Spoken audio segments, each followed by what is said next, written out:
So welcome to your Monday, November 4th Power Hour meeting with Carly Fulton and Katelyn Fulton. Claire is in a preparation trial meeting right now, so he might like slide in right after us. But he talked a little bit about that case before, so that meeting got changed to 12:30, so you can't argue with the lawyers on Dealing that. with some naughty agents. Always dealing with some naughty agents. That's okay. So tell us how it's been since last week. What's the general energy? Did things pick up for you? Did it stay the same? What happened? Boring? Okay. So obviously did not pick up on this side. Sandeep, you're smiling. Did it pick up for you or not pick up? Did you sell a house this weekend? Not this weekend, but yeah, 2-3 buyers. Buyers came back out? Okay. Since the announcement or just? Yeah, Okay. the announcement closed too, so. Interesting. Okay. That's And all did good. you reach out to them when the announcement came, or they just came out? We were in touch, but after announcement, yeah. Okay. Like they said, Very good. Did anyone else get like more questions after the last rate announcement or kind of the same? Same. Also only Sandeep. Interesting. Sandeep's the only one smiling. Anyone so. online, you always can participate as well. Cool. Well, we'll go through the stats. I think I've got Open like literally a houses? whole stack of negative news, but the stats are probably the only positive news because we look at it week to week. I almost should save it for last because I know Yeah. it's positive, but you want to go right into open houses now instead, or? Yeah, who did?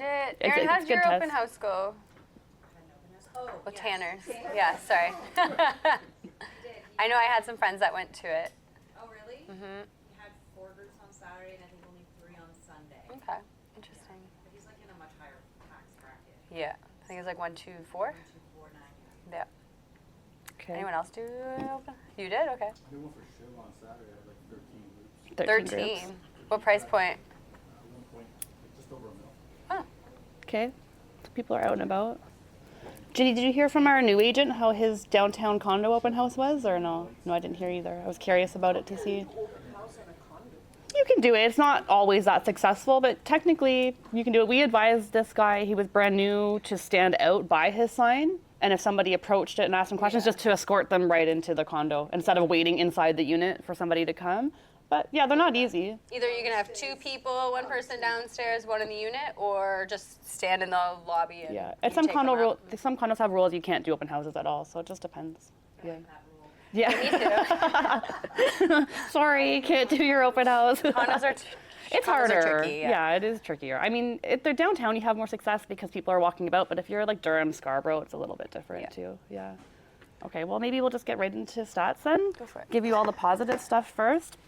So as of November 3rd, so we do weekly stats. So these will be a little bit different than what's going to come out probably tomorrow or the next day for November October stats. 3rd. But these are week to week. So as of today, we have 24,638 listings. So we just got back under that 25,000. For reference, we've been hovering around 25,000 for the past couple months. So I think it was back in like, August was August. about 22, same. June was about 22,000. Well, even July was 25,000. So you're kind of been hovering about that since the entire summer, really. So that hasn't changed that much. So out of the 24,000-ish, about 10,982 are condos, 13,657 are freehold. So pretty similar ratios as well. Almost 50-50, just slightly more freeholds than condos. Of those, we also look at the ones that are owner-occupied versus tenanted. So that's always an interesting stat. So of the 24,000, 11,800 are owner-occupied. So about 48% of the listings on the market are owner-occupied right now. Split that out into condos and freehold. 4,000 of the 11,000 are condos, and 7,700 are freeholds. So again, about similar ratios, about 37% of the owner-occupied listings out there are owner-occupied and are condos as well. So those stats have literally been the same for the past couple of months. Now, in terms of vacant tenanted properties, so we said 11,000 are owner-occupied, about 12,000 are either vacant or tenanted. So it's almost about half and half right now. And then in terms of, out of the 12,000, again, about 6,800 are condo, 7,800 are freehold. So it's almost 50-50 for that as well. This is where the good news sets in. So after this, I'm about to give you a bunch of negative news, so just be careful. I'm about to give you what the media is telling everybody, but just in terms of what you know as of this past week, 2023 October sales were about 4,688. Can anyone sort of speculate about where we are right now, 2024 October sales, number of sales? Higher. We're more than 2023. It's positive news. So last year we had 4,600. This year, as of yesterday, we have 6,575 sales. So sales are actually up 40%. None of the articles I'm about to read are going to talk about this. This is week to week. This is probably the beginning of finally seeing the rate increases make a little bit of impact. And so it's not going to be reported until later this week once October stats come out. But that's very, very good news, 40% up. Here's Katelyn. She's going to give you the but. But last October was probably like the worst sales we had last year. So we're comparing it to a really bad month. So it's positive, but we're also comparing it to not a very good month last year. It's fair. I'm so still going to take the positive. It looks good. We'll take the positive route though when we're talking about it, but that's just a side note. No, it's true. But when your clients are asking you how's the market, it's good. The market is good. Okay? It's great. Excellent. Unbelievable. Unbelievable. That's right. Better get out there. So then we also take a look at, this is to help you with pricing strategy, but we take a look at how many units sold for above asking. So this is anything that's sold about 100% or more of asking. 1,529 units sold for more than asking. So that's about 23%. Of those, freehold was about 1,100 and condos represented only 351. So if your clients are asking about pricing strategy or you've got a listing coming up, you know that if you're listing low for freehold, it works about 27% of the time. And if you're doing condos, it's only working about 16% of the time. So definitely different pricing strategies when you look at your condos versus freeholds. Even freehold, it's not going to work all the time, but it might be a good test. Yeah. What are you guys doing for pricing right now? Even Debbie just said online that she's in Clarington, and lately there's been 10 plus offers on Clarington properties over the past week. So I'm assuming that's in the lower price point, probably like under $1 million. But is anyone else competing with buyers? No. Renters? Where? Downtown. Oh, Condos? wow. 1 plus 10, albeit it is a 750 square feet. Yeah, that's a big one then. But I'm noticing Interesting. What's the price point? 2.7. Interesting. We were competing at 3.8. And are they places that have like nice views and stuff, like CN Tower, water? Like, do they have nice views as well, or? Inclusive utilities. All inclusive. So health budgeting. Parking offer. Yeah. So what were you saying? You're competing at 3.8, like 3,800 rent? Yeah, so it was like at 4 million a couple of weeks ago, then they dropped it to 3.8. Oh, million purchase price, not leasing. Okay, so actually 3.8. Oh, 3.8 So people in mil. 3.8 are competing. So. Oh, So there's 3 offers, us included. but Yeah. Must be still under nice. us. What pocket though? What area? Beaches. Yeah, beaches, right? So there's still going to be pockets that are always really highly desirable, and something that comes up if it's a low turnover area, it's going to be kind of hot. So can you imagine competing on a $4 million house? yeah. Here's another 100K more. That's crazy.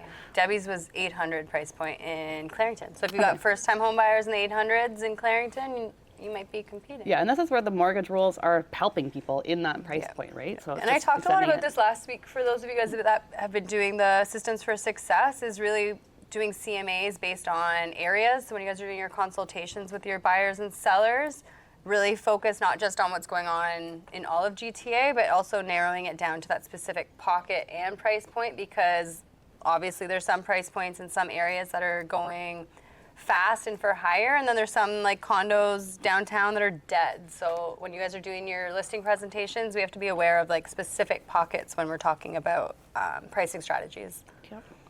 So in terms of months of inventory, this will be a good test for anyone that attended Katelyn's Ooh. Systems last week. So right now, for total inventory, we are at 3.7 months of inventory.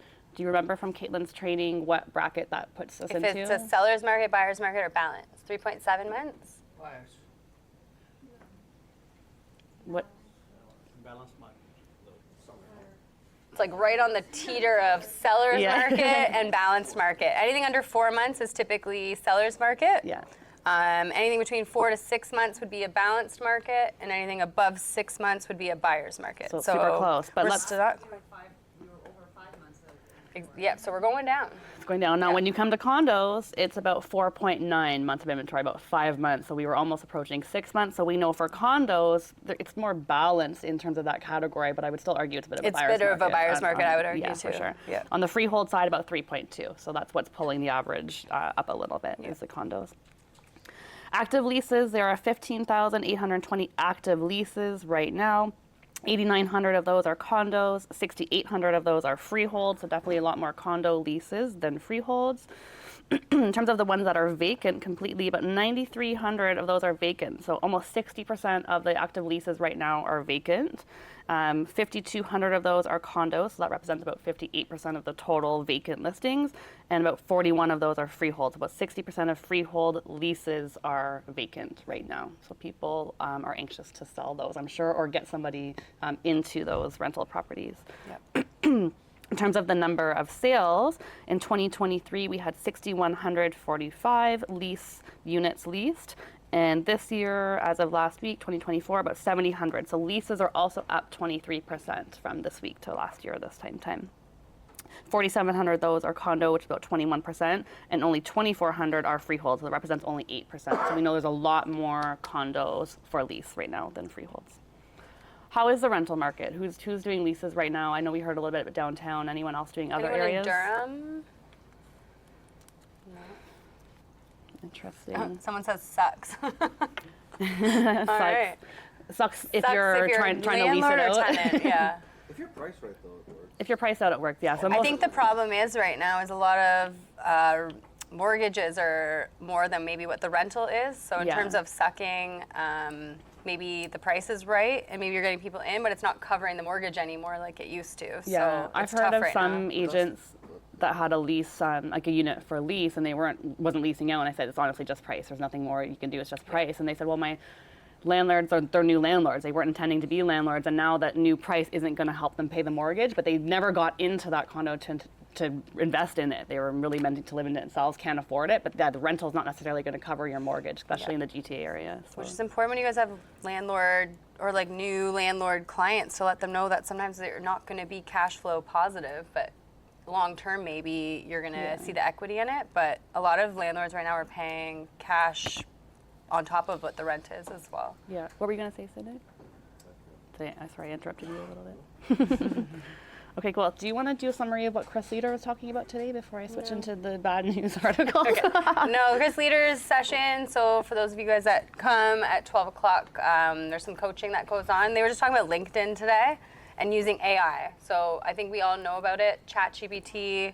There was a couple ones. ChatGPT would be the most common one. But if you guys are struggling to come up with content for your platforms, whether it's Instagram, Facebook, or LinkedIn, go into ChatGPT and say, hey, I need a month's worth of content. My target audience, which we've talked about at our Systems for Success course, say your target audience is buyers or sellers. Say, come up with some content for me for the next month. And ChatGPT will whip you out a whole bunch of content, captions, all that stuff. So if you guys are really struggling right now on what to put out there, ChatGPT is your best friend. So do any of you guys use ChatGPT? I assume most of us do. Do any of you guys follow us on Instagram? There was an agent that was posting a story yesterday. She did ask ChatGPT to create a photo of me based on the information it knows about me. And so I wrote that in, and mine was a man with a computer and a bunch of stats on it with like, I think it said Century 21, a bunch of stats and just a man in a suit. ChatGPT is ChatGPT thinks I am biased. a man by the stuff that I asked. So Interesting. I said no, I'm a woman, and then it like changed the photo to make it a woman. So just for fun, you guys can go on ChatGPT and tell it to make a photo of you based off what type of content you ask it. So That's funny. I am a man. That's a little stereotypical ChatGPT. Kyle. My name's Kyle. That's funny. They talked about it today on Chris Leader session, but Perplexity is another AI tool. Actually, Sanik did a little test last week. I had it with me, now it's probably in my office there, but he asked it to write a full business plan. And it literally, within seconds, wrote up an entire business plan from mission to values to like income. He went a step further, asked it to create an income statement, which it did. He went another step further, asked it about single key, I think, as well, and those costs, and then how did it change the income statement. So if you have a client that's like trying to get into a commercial building and the landlord's asking you for a business plan and you don't have one, Perplexity is a great place to start to make a business plan. But it's not just descriptions or captions, like it's way more powerful than what you see, and that was called Perplexity. Yeah. That one was pretty interesting as well. I know we talk a lot about AI, but if you guys aren't using it, it can help you in a lot of ways. It's true. Yeah, I thought you started on those Taplio. Taplio? Is it free? No. You can start for free though. Yeah. I've noticed the ChatGPT. I don't know if it's because I use it so much, but it maxes me out now. So sometimes I use it for some of my presentations just to get another guideline, see if there's any information I'm missing. And now it will say, you've used all of your free prompts for this section, and then I have to open up another chat. So but you can they're open a trying new to chat. yeah, you can open a new chat, Okay. but then if you're trying to stay in that chat, it'll say you've maxed out your prompts. So maybe I just use it too much, but it's trying to get you to pay for the upgrade, I think. Yeah. So But you just have to open a new chat. Or you just open a refresh new it. chat and Okay. refresh it. So you figured out the. I did, or I'll just wait a day. Perplexity has like a pro version. A pro It's actually version. better. I think most AIs now will have like their free trial basic, and then they have the elevated paid sort of pro version, right? Yeah. Yeah, there's so much right now. Okay, I'm gonna jump right into some fun tax Maybe I stuff. should skip the Tom Ferry business plan webinar this week. Yeah, Kate, I don't know. Go to Perplexity and ask it to write you a real estate business plan. ChatGPT will do it too. It's true. Yeah. You can literally. Although I'm yeah. pretty sure Tom Ferry is also a proponent of a particular AI, so he's just going to be using AI. He's as gonna well. be using AI. So maybe he's going to teach you how to use it. I don't think there's anything wrong with that. We'll be doing business planning Yeah. with you guys probably maybe next month or so usually.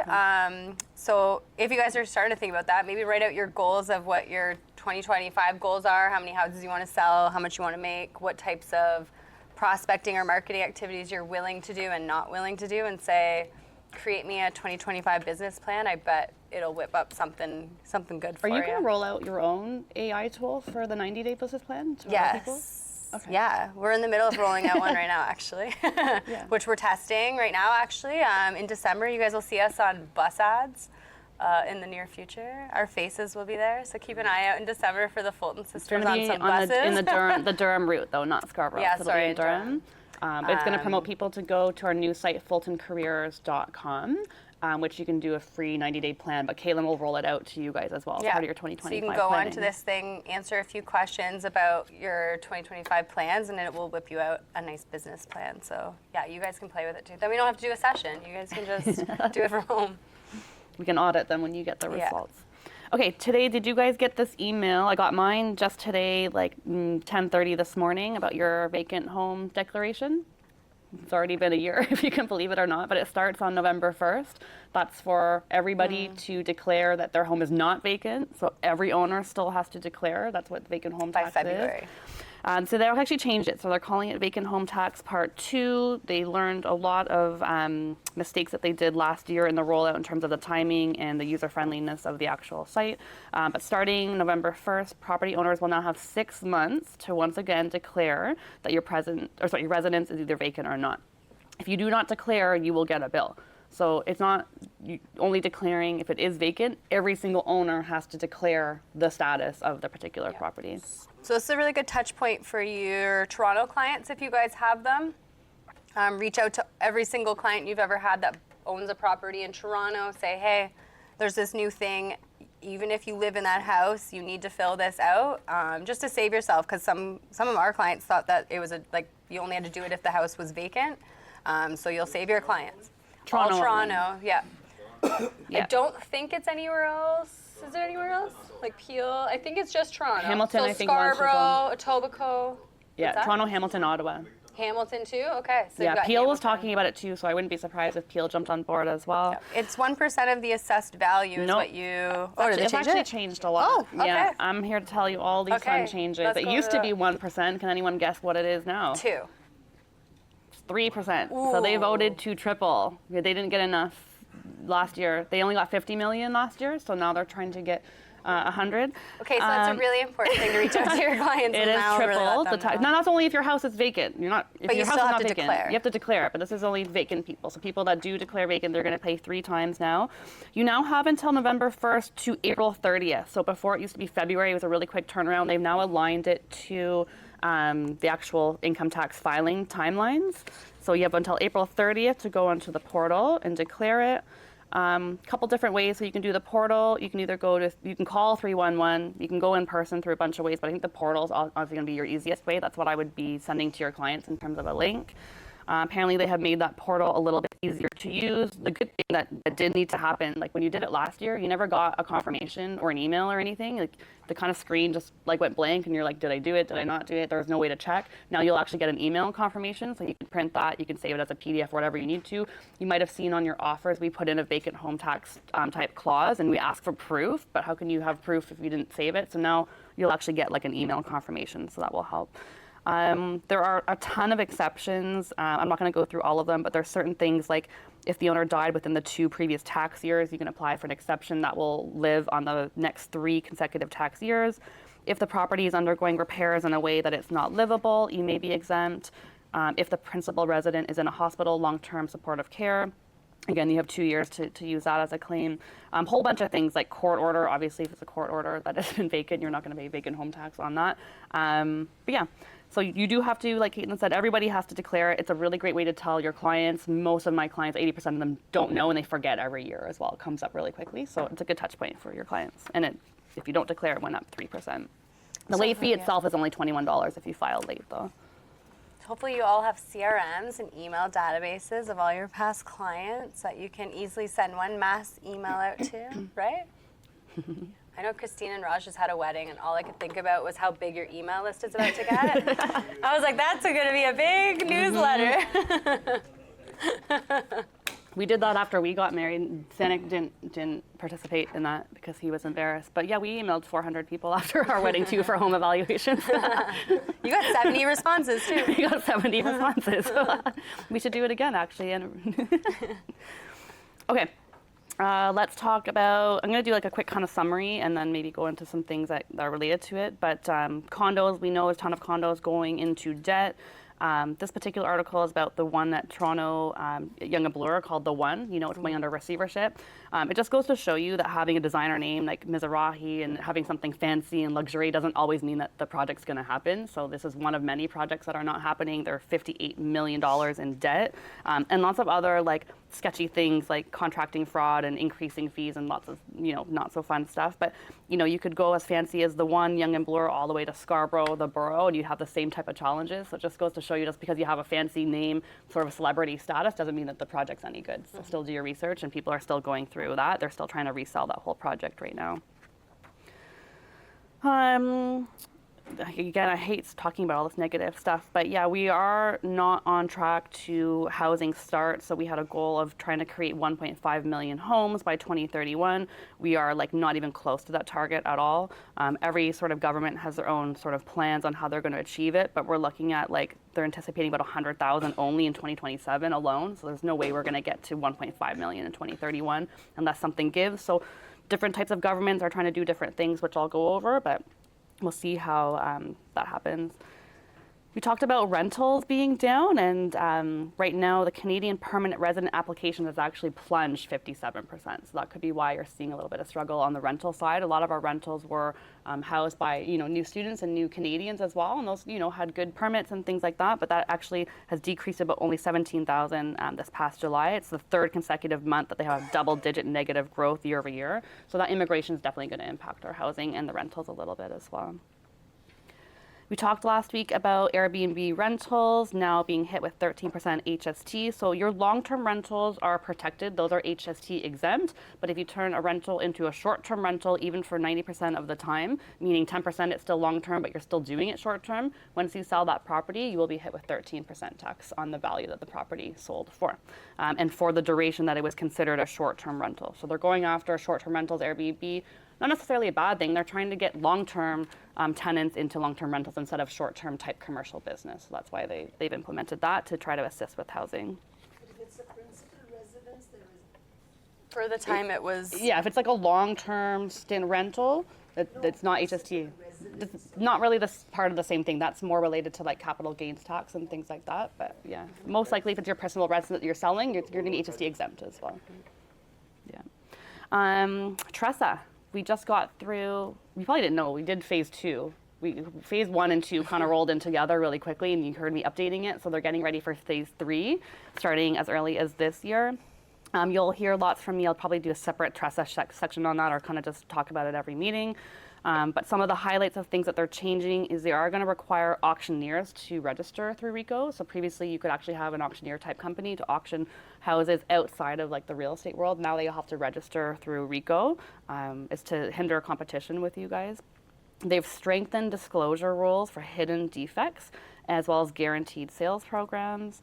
They're going to change the way that they review your complaints as well. They actually want to introduce more fines to allow RICO to find more things and also reclaim unethical earnings. So previously, I don't know what was happening with those. Maybe the agent was still collecting unethical earnings. Now RICO's going to find a way to actually collect those back.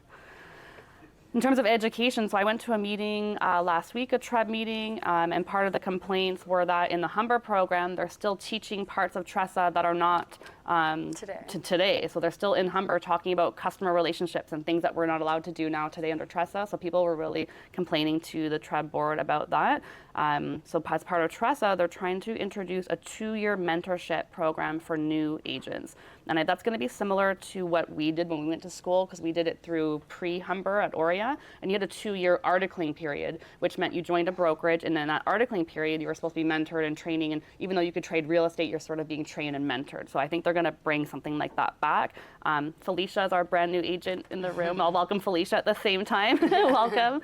Not to scare you. No, but she just went through the Humber program, Yeah. and she had to do all 5 courses at once in a simulation, and she had to do all 5, and now she can trade real estate, as opposed to most of us where we did the 3, then you article for 2 years. So she did most of the schooling before. So now they're changing that. I think that's for the better, actually. Apparently in Peterborough, they actually set you up with an agent for your mentorship, and you shadowed someone for 2 years. So I think they're going to try to do something maybe they'll like try that. to do that. Yeah, and I don't think That that's a would bad thing. require some volunteers, probably. Would you guys volunteer to mentor a brand new agent? No. That was a hard no. I do get. That's one of the most common questions I get asked from new agents that are coming out of the schooling is, can I shadow an agent or anything like that? And it's always a tough question because Who's gonna pay for it? exactly, like I can never volunteer you guys to offer those services to allow an agent to shadow you. So it's really tough. But I don't know if they teach you guys in Humber College that there's going to be people out there to like bring you to listing appointments and feet on the street, but the rest of us were all kind of thrown out to the sharks when we all got our licenses, and there's not a lot of agents that will volunteer that type of mentorship. So it's tough for agents coming out of the schooling. The thing is, when you were joining the new office, Yep. they were setting you up with someone. but Yes. you were paying a commission cut. With Oh, you had to pay them. Yes, Oh, yes. fair. So there was payment. It's not volunteer. That makes sense. Yeah. But what if you were the one getting paid? I guess that agent would just follow you for free then. If you're the agent, I'm trying to, like, you mentor me to how to do it. Like it's, like, we used to have that over here in this office, actually. Yep. And I said we should, if I was selling something and you were getting the part of the commission. Interesting. Very expensive. If that new agent brought the deal, you mean? That's right. Yeah. Yeah. But if it was your deal, you wouldn't just have an agent following you around. Yeah. Because it is pretty stressful. When you're at a listing table, you're already nervous enough, and then have someone with you. Somebody doesn't pay. No, it's true. So we'll see how that mentorship works out then. Okay, let's go through some other headlines. So lower rates appear to be working their magic, but very slowly, as we can see in the stats. So this guys are talking about how 12 and 24 month loans are still too pricey. So no one's doing short-term mortgages right now. They're still too expensive. But what's leading the pack is sort of that 3-year rate at about 4.6 uninsured. So that's comparing a little bit more better than sort of the short-term. Main cost leader is sort of that 5-year in the variable mortgage. So that's what most people are recommending right now, is to do variable. Rand's not here to attest to that, but I know that he I would think he talk would about recommend variable. that as well. Something short term, a little bit more open, so you can make some changes later on, but still has an impact sort of the fixed rate. So most people are still kind of going after that variable. It was sort of interesting to see. These are what some people are providing right now. And again, I would talk to a mortgage specialist or Varen if you want to learn more. But these are for insured mortgages. For a 1-year fixed, True North Mortgage is offering insured at 5.79. They're doing 2-year fixed at 4.84. And then Scotiabank, BMO's doing 10-year fixed at 5.8. So that's if you're like super risk adverse and you want to know for the next 10 years what you want to spend. Scotiabank, this will be interesting to find out more from Brand. They're doing a 5-year, what they call a hybrid, at 4.6. And these are on insured mortgages. And then when you go to uninsured, RBC is doing 1-year 5.9. CIBC is doing 4-year fixed at 4.64. So you can see they're all hovering between that 4 and 6 mark, depending on your goal. So definitely talk to your mortgage person and see what makes sense for you, because there is definitely a lot of options. So. 0.5% didn't cut much of the interest rate. No, No. not yet. No, it's about $15 per 100,000. So I was talking to somebody on the weekend who saved she's saving about $600 now, so she must have a pretty huge mortgage, right? So the rate cuts is definitely helping people that were like in the market already, had huge mortgages. It's going to help their day-to-day. It's just not helping people get into the market if they don't have something existing already. Sorry, so it's still too that's kind of the expensive. theme I'm seeing. The interest rates are really helping people that bought recently or been in the game for a long time. But there's still some work we need to do to help people get into the market. And prices are not helping that because prices have not gone down. They're actually up like 1 to 3% depending on what area. Except for condos, we know condo prices have dropped. We're going to get all new stats, this week. So this is only past like Q3 in terms of condos. But apparently people are speculating that condo market conditions will start to improve over the next couple months. I don't know. What do you guys think? I'm a little bit negative. I think that they've been declining for a long time. I think it's going to take a lot to recover. But I don't know. Am I wrong? Do you think that these market conditions will also help condos? We're talking a lot to Claire, so that's what. Maybe. I don't know. I just don't foresee it. Maybe I'm just not as optimistic about that. But Treb is. They think that as market conditions start to improve, interest rates start to come down, that will actually help the condo market and get people back in. I just personally think there's a lot of inventory before we'll actually see that come to fruition. So I mentioned earlier the government, various different governments. There's an election happening, so everyone's trying to do something to get their votes. But the Chow NDP government, they're proposing to waive development fees and reduce property taxes on purpose-built rentals. So they are trying to come up with more rentals, and they're trying to entice developers to be part of that as well. So they're going to waive some fees, like the development fees that it would cost in order to develop these, and they're also going to charge 15% less property taxes for those that build purpose-built rentals. There are some constraints, so 20% of the units in the entire project must meet the new definition of affordability, and I'll go over what that is. But that's assuming a new building has 7,000 rental units. 20% of those have to be allocated to affordable housing as well. And she's saying shovels are not hitting the ground. Shorter answer, the math doesn't work for new rental homes. They're trying to make the math make sense. The project has to start by 2026 in order to be eligible. And she's also forecasting about a $500 million revenue foregone if this does go through. So again, they're trying to get developers to participate in building rental homes, which they are already. A lot of buildings have already converted to purpose-built rentals.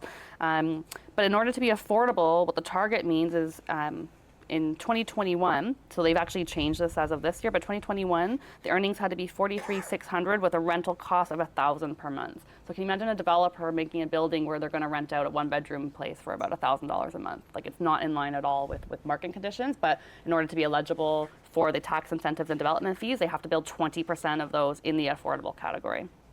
Otherwise, the entire building can be rented at market value rent. And you know that they're not going to be rent controlled because they're built after 2018 as well.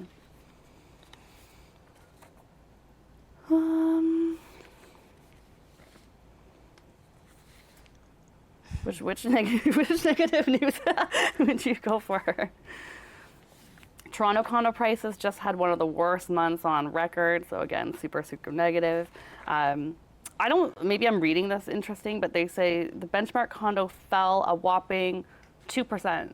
Doesn't feel like whopping, does it to you? Just in general, condo prices have fallen about 2%. $13,000, which could be a lot when it comes to condos, to be honest. But I don't know. It doesn't feel like a whopping amount to me, especially for what we're seeing, and I think it could get worse. But yeah, I mean, I think to the investors and the people that are trying to sell their condos, that 2% is making a big difference.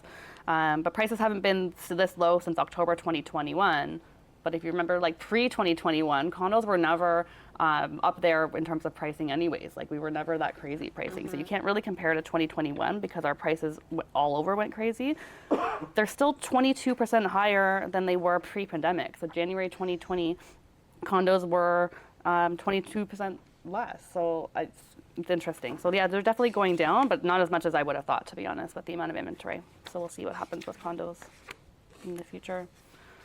We're still trying to sell a condo we have on the market. I know the brokerage has a lot of condos on the market.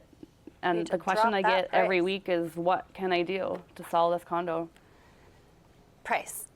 I don't have any if you magic guys have formula. any listings that are sitting on the market, it's not your Google ads and your Facebook ads and your videos.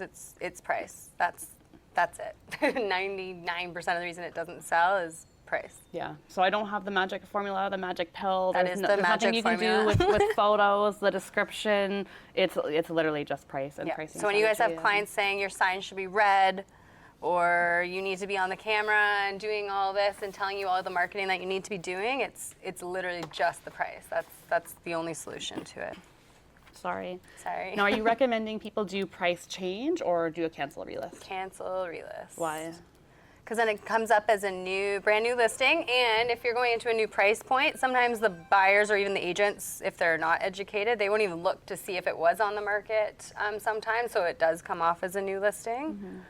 So that's why, especially if you're doing a big price drop, I would do cancel relist. So that days on market comes off 0, all that good Yeah. stuff. If you're going to do anything other than the price, then it's a cancel relist to make it look like a fresh new Yeah. listing. Price change will still keep that days on market. So if it's been on the market for 40 days, it's just going to continue to grow, and then the buyers are still going to say what's wrong with that. Yeah. Now, not that this is going to help sell your condo. Alex has a price change sitting, I bet. What do you got?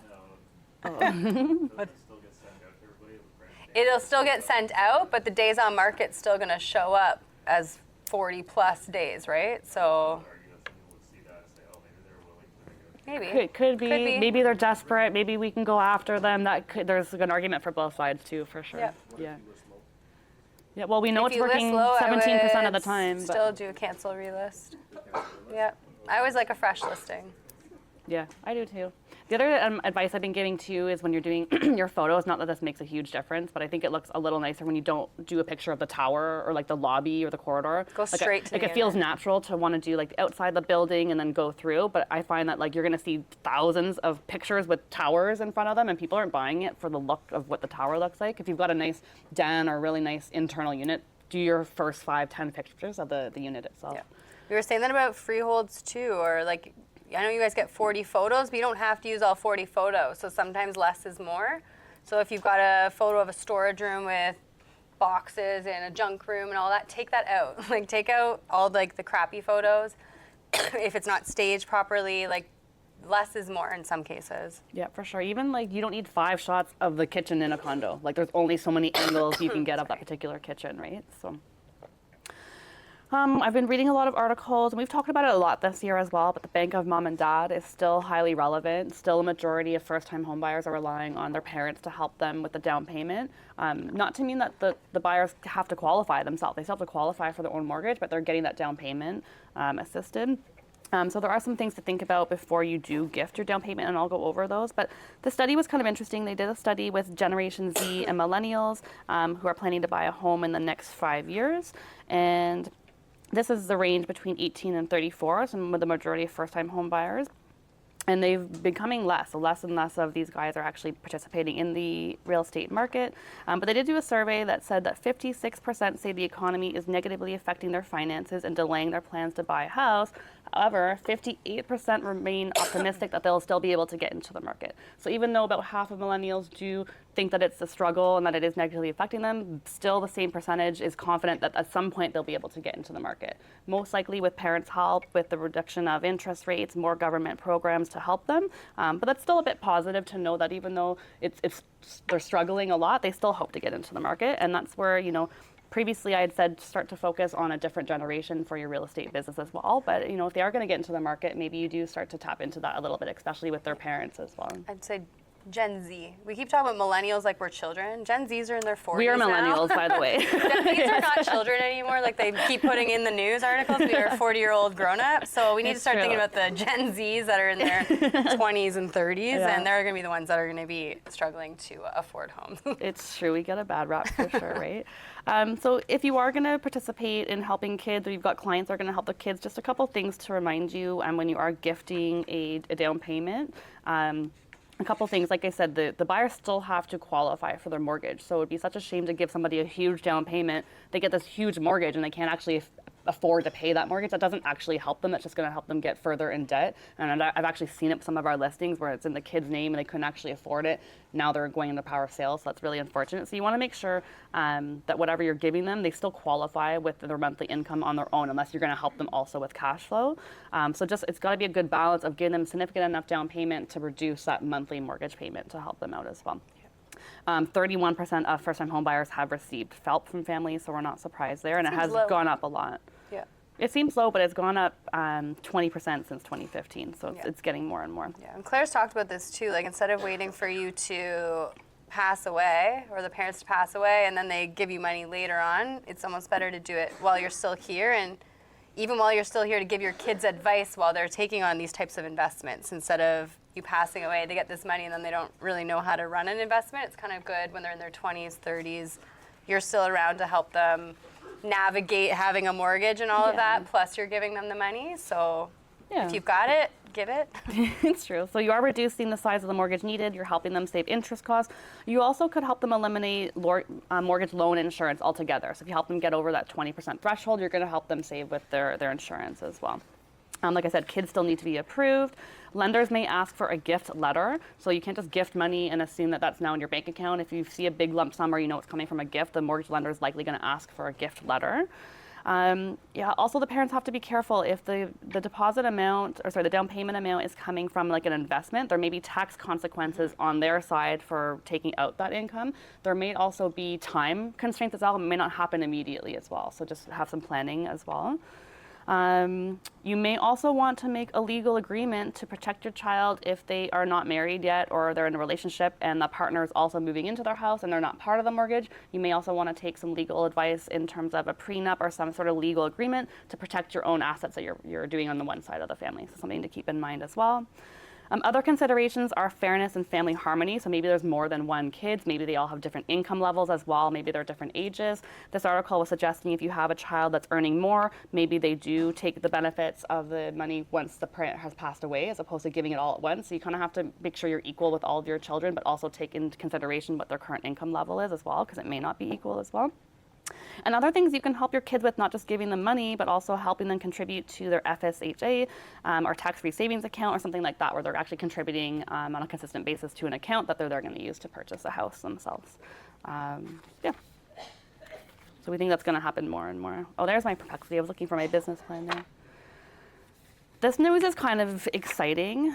Sanik, do you want to help me announce this one? I think you should. I think it should come from you. There's something really big happened Would you like last to come week. sit You should and tell announce? everybody. Yeah, I think you Wearing your should. outfit? No. No, you wore the wrong outfit for Wrong this big outfit. announcement. Big but announcement. It's a big announcement. Sanik will help us. Costco jumps into beer and wine as retail booze sales expand in Ontario, guys. You gotta talk loud for the audience. I know you spoke really great for them. We have alcohol at Costco, guys. We're winning. 32 stores. Sanik's been looking forward to this. He actually went to Quebec after our Ottawa conference just to go get booze from Costco. So now you can go down the street. Cheap, so the prices are actually looking, so it looks like it's 20% cheaper, but they don't do the taxes. Yeah, so Sanik's saying it looks like it appears that it's 20% cheaper because if you go to LCBO, the price already includes includes the taxes tax. already. But if you buy it from like a grocery store or Costco, the tax isn't there. So by the it's time not you get to the cheaper. register, it ends up not being cheaper. Is it more expensive though, or the same? The same. Okay. Are they selling it in Costco size, like bulk? Yeah. Yeah, like Tito's. Is it coming in like a No, there's no liquor yet. No liquor yet. No liquor, No just, liquor. just Oh, wine okay, and okay. beer. Yeah, just wine Are and the beer. wine bottles big? No. There's the 1.5 liter. Okay. 1.5 liter? Could you please give us some samples? Should we do a sample day? Yeah. I have some in the car right now. So all 32 stores jumped on board in Ontario, but unfortunately for the rest of the grocers, they all feel a little hoodwinked because there's one thing that the government didn't tell them. That's I was going to say bamboozled. Okay. Same thing. Hoodwinked. It's one thing that the government didn't tell all these owners when they started selling alcohol, and that's that they would actually have to participate in the recycling program. So this news wasn't communicated when they first rolled out, and in fact, only 450 stores even signed up out of the 5,000 that were eligible. So a really small percentage of stores actually jumped on board. But that's because just last week they announced that not only do they have to take the recycled bottles, they have to sanitize them, clean them, store them. So now they literally need a whole operation. It's a recycling operation. They let people sell booze in their stores, but now they're also helping the recycling of this. So unless you're 5 kilometers from an LCBO, if you are 5 kilometers from an LCBO, you don't have to participate in the recycling, but that's going to end in 2027. So there's a store in Markham that said, when that happens in 2027, we're just going to stop selling alcohol. It doesn't make sense. We're not going to become a recycling storage for the LCBO. But so it's not just taking bottles, it's literally cleaning them, sanitizing That's a them, bit and much. preparing them for the whole recycling process. So. Oh yeah, so I don't know why it would True. be. Maybe they made a mistake. Yeah, it should be 5 kilometers from a beer store then, not LCBO. Yeah, you're right. Either way, grocers don't have the space, the capacity, the resources, the staff to. Is to be that their way recycling. of trying to get them not to have it then? Well, it's benefiting everybody to do it. So Yeah. they're they're not. The margins are so small. Margin may not be enough. No, a lot of people are not going to do it. Yeah, like I Yeah. said, only 450 out of 5,000 stores started doing it, and but except for Costco, they have the manpower, I think, to be able to do Yeah. recycling. They can do it, right? I don't think they're gonna want to do it. They're probably not going to want to do it, but maybe they will. Okay, some TREB stuff. Where should I start? You can vote right now for the board of directors if you care for 2025. You can vote on that by Wednesday, November 13th. There's also a fall meeting, so if you're somebody that has an opinion and you want your voice to be heard, I know there's people in this room that are trying, you can attend the fall meeting. It's virtual now, so it's going to hinder you a little bit, but if you're a keyboard warrior, you can put your stuff in the keyboard. November 20th at 10 a.m. Oh, they used to give you breakfast. Now they're doing it online, eh? Yeah, well, If you didn't show up, they charge you $50. you're going to be really federal? mad at me for this, and maybe you're going to want to go to this meeting. They are proposing an increase in your fees in 2025, another $60, 60. It doesn't seem like a lot, but it's still $60. So if you have a say in that, you may want to go to that meeting. They're taking a vote on it. MLS rules are changing December 2nd, so I'll probably send you a reminder of that soon. If you're interested in commercial, TREB is running a commercial market trends event as well that you're welcome to go to. And there's also a whole slew of courses if you want to enhance your development, if you want to learn more about TRESA right now before your RECO renewal comes up or any other professional development. There's a whole bunch of courses available in the new member hub off of TREB, and that's also where the Realtor store is now located as well. So you're going to notice a whole member hub. Mostly it's for management. All of our forums and stuff have gone over there, but if you're looking for the Realtor store or your courses, it's in the member hub of TREB. And Does that's they the vote meeting. yes for your membership fees? No, so this one, yeah, this is for your membership dues. It's also, they're taking votes on if you want to go towards a province-wide MLS system. So they've been Yeah. teasing that already, going to an Ontario-wide MLS system. So they're looking for your input on that. You can see a whole map of who's already there. It's most of Ontario, honestly. The people that are not on board yet are boards like Sudbury, Chatham, Kent, Windsor, Bradford. Otherwise, like we already have London, Toronto, Central Lakes, North, so there's very few boards that are already not centralized. So if you want to have an opinion on that, you can. I think we're good for time. Do a couple more. This one's not exciting. I say it to scare you, and I know you guys hate when I talk about this stuff, but it is really relevant. This is a commercial real estate brokerage. It's a really well-known brokerage, like you would know it if I told you. They just got fined over $100,000 for FinTrack for a whole bunch of violations. One was not having policies and procedures, which we do, and ours is located in our Google Drive. If you're brand new, you're going to get it from Ginny as well, so you'll see your FinTrack policies and procedures. They also did not assess the forms that they did get, paying attention to geographic locations. You know how you fill out the survey out of 10 points? If you score over 10, we have to report it. So this company had things that were scoring over 10, did not report them. They did not have a written training program. Basically all the things that you could violate on a FinTrack program, they did, and they were fined $100,000. So I don't know about you, but if I got a bill for $100,000, that would ruin my entire year. So be careful. Yeah, because if we get fined, I'm not paying your fine. I'm charging you guys, and I'm not putting it on your expenses and letting you build it up either. I'm charging you guys. So please fill out your FinTrack forms, fill out the 10-point scale, send them to us. I am monitoring them. If I notice something looks suspicious, it's my duty to report them. But the main thing is don't forget about your FinTrack forms. Yeah. I get this question a lot. Do I have to do FinTrack for leases? No, not legally. Should you? Yes, you should validate the people you're meeting and identify them, and it doesn't hurt to do FinTrack on leases as well. That one also included the receipt of funds as well. If you guys are working with buyers, you need to do receipt of funds forms. You're right, I should have mentioned that. Receipt of funds is part of FinTrack. It's to track where the money's going and whose hands it got into. And so there's a new thing this year on your receipt of funds, and it happens a lot. Let's say the sister, brother, mother, daughter, someone gave the deposit for that purchase and they're not on the deal. So it's somebody lending somebody the deposit, basically. You have to FinTrack that person, and you can do that on the receipt of funds form. So there's a whole section for FinTrack for somebody who's giving a deposit that's not part of the deal. And it makes sense you got to identify anybody who's exchanging money. Our deposits now are 10, 20, 50, 100,000. It's big money that we're exchanging, right? So receipt of funds is also part of that FinTrack process. So if we go to RICO jail, or That's FinTrack jail, FinTrack. you're That's coming with federal. us. That's Yeah, like you're coming federal with jail. That's FinTrack not RICO jail. That's worse jail. that's big jail. Big jail. I thought this was just kind of funny. I'm not going to go into it in too much detail, but we're always talking about illegal rentals. Last week we talked a lot about illegal basement apartments and being on MLS and things like that.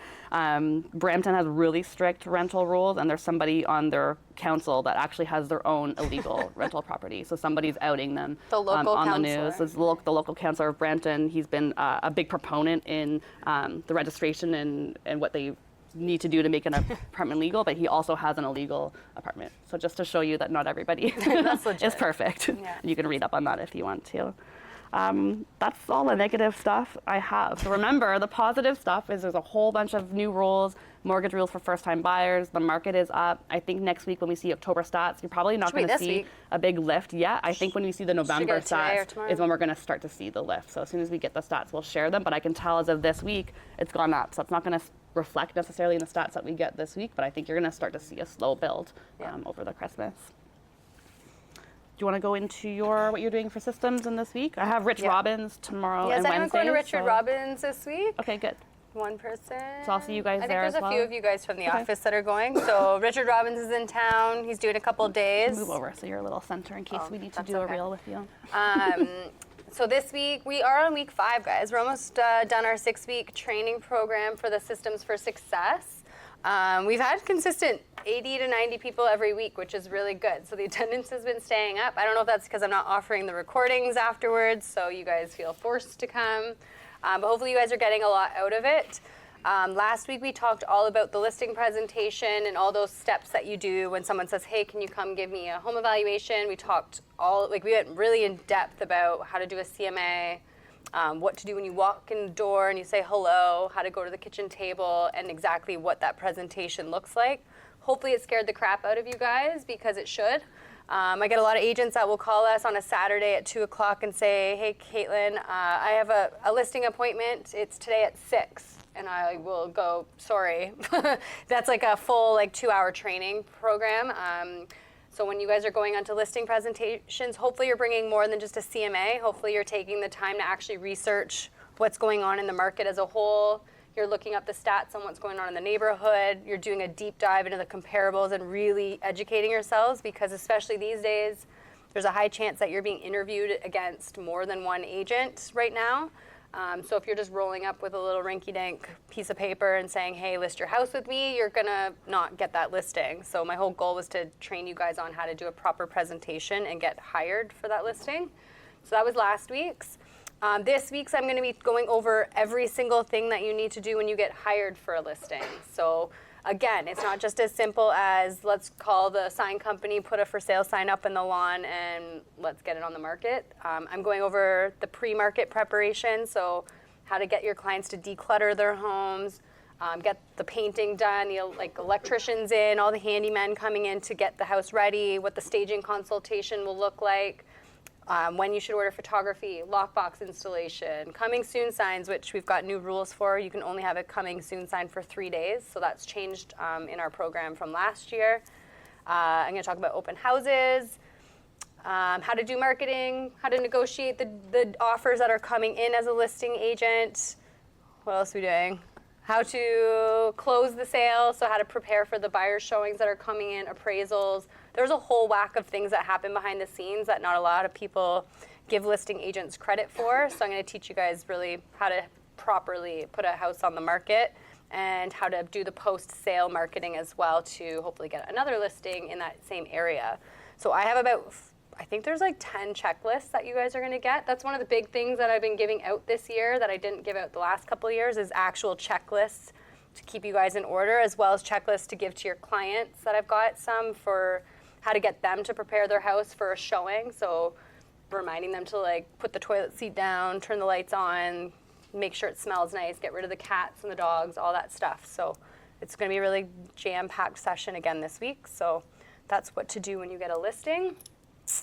And then next week's our last week, which we're going to dive into communication and schedule optimization. So all these steps and tricks and stuff I'm teaching you guys, I'm going to teach you guys how to actually make a really good schedule and optimize your time a little bit better, learn when to hire out people, when to do things yourself, and all that good stuff. So next week's the final week. So if you've been sticking it out, I'm going to have a nice certificate for everyone. I do keep Ooh. track of the attendance, by the way. So I've had some sneaky people tell me that they came to the session, and I can check and see that you did not attend the session.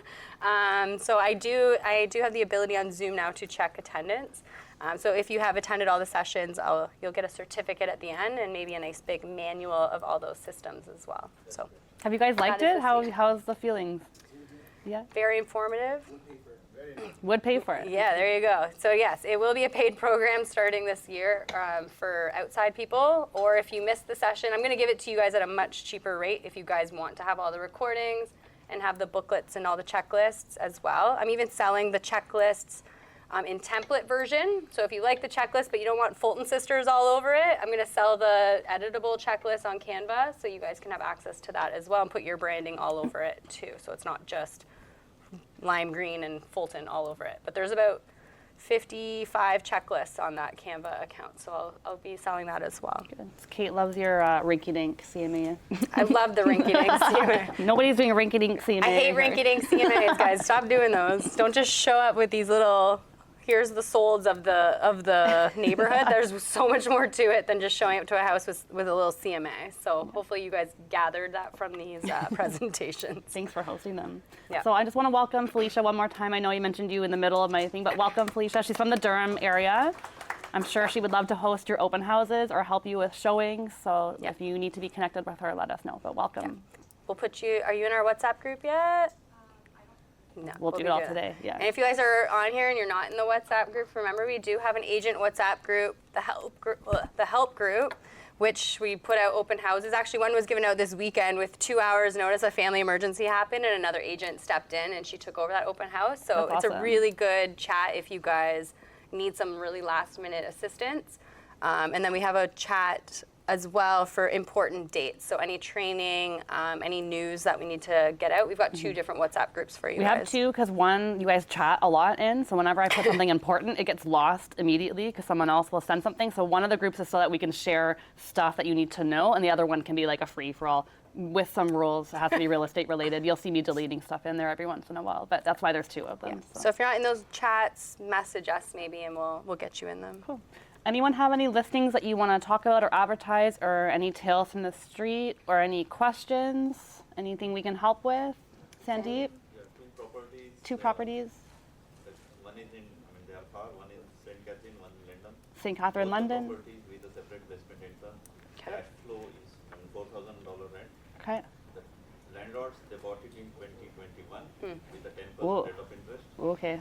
So 10%. So Sandeep's clients bought these in 2021, high interest, private loan. Yeah, but current, I showed those property to a couple of investors. I don't know how it goes, but currently separate basement, 1,600, upper 24, 25. So both Are they near rented the out. schools?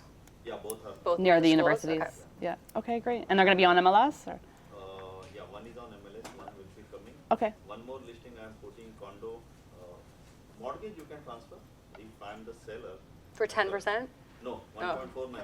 Depends, Okay. depends on their term. Sometimes you can, or you can do like a mortgage buy down of the new. It just depends on their terms. The landlord, the seller himself is a mortgage broker. Okay, He is yeah. LTD. Yep. He says current rate of interest is 1.49. Yeah. He's got another 3 years. Okay. Okay. Yeah, sometimes you can. And then we were trying to advertise it, so it just depends. I don't know.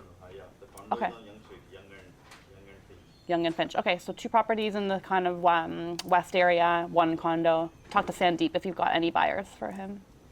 Cool. Anyone else? Christina's got a condo too. Pickering. Condo, everyone's Is scared yours to the tell her the Esplanade? condos. Esplanade, right? Bring her a buyer. Yep. Yeah.